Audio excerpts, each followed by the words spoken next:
लोकसभा चुनाव के छठे चरण में देश की राजधानी दिल्ली की सभी 7 सीटों पर वोट डाले जाएंगे। इससे पहले पीएम मोदी ने करप्शन का आरोप लगाते हुए अरविंद केजरीवाल पर जोरदार हमला बोला था। पीएम ने दिल्ली के सीएम को अनुभवी चोर करार दिया है। साथ ही यह भी बताया है कि आखिर उनके घर क्यों नहीं नोटों की गड्डियां मिल रही है। शराब मामले को लेकर अरविंद केजरीवाल को जेल जाना पड़ा है। उनका कहना है कि ईडी ने जबरदस्ती उन्हें इस मामले में घसीटा है, जबकि अब तक उनके पास कोई पैसा बर्बाद नहीं हुआ।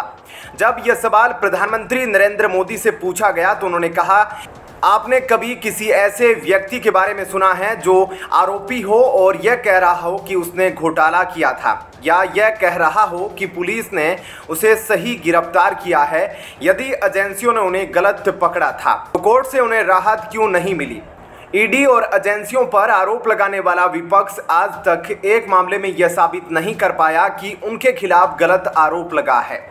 इंडिया टीवी को दिए एक इंटरव्यू के दौरान जब उनसे पूछा गया कि केजरीवाल का कहना है कि बाकी जगहों पर नोटों की गड्डी मिलती है, मेरे यहाँ एक चवन्नी नहीं मिली, पीएम मोदी ने इसके जवाब में कहा, ऐसा है कि वे सरकार के अफसर रह चुके हैं, उनको मालूम है कि सरकार कैसे काम करती है, वह तो खुद को बचाने के लिए घेराबंदी कर ही लेंगे।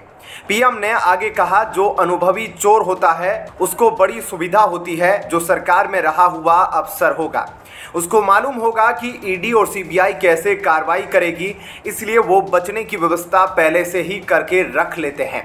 पीएम मोदी से जब पूछा गया कि सरकार पर आरोप लगे हैं कि उसने चुनाव से पहले 2 मुख्यमंत्रियों को जेल में डाल दिया, इस सवाल पर उन्होंने कहा कि उनके गुनाहों पर सरकार कुछ न करे तो लोग कहेंगे कि जरूर कुछ सांठगांठ हुई है।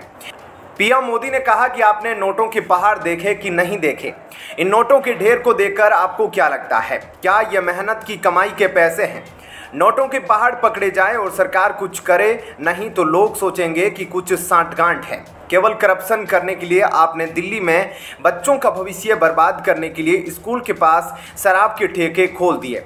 मोदी ने कहा कि दिल्ली में इंडी गठबंधन की जो पार्टियां हैं उनकी पहचान 2 चीज़ों से होती है, एक तो भ्रष्टाचार और दूसरा बेशर्मी के साथ झूठ बोलना। मीडिया के माध्यम से यह जनता की भावनाओं को बरगलाना चाहते हैं, झूठे वादे देकर ये लोगों को गुमराह करना चाहते हैं। यह जनता के नीर सीर विवेक का अपमान है। जनता आज बहुत समझदार है, वो फैसला करेगी। बीजेपी ने लोगों के हितों को ध्यान में रखते हुए अपने उम्मीदवार उतारे हैं। बीजेपी में कोई लोकसभा सीट नेता की जागीर नहीं समझी जाती।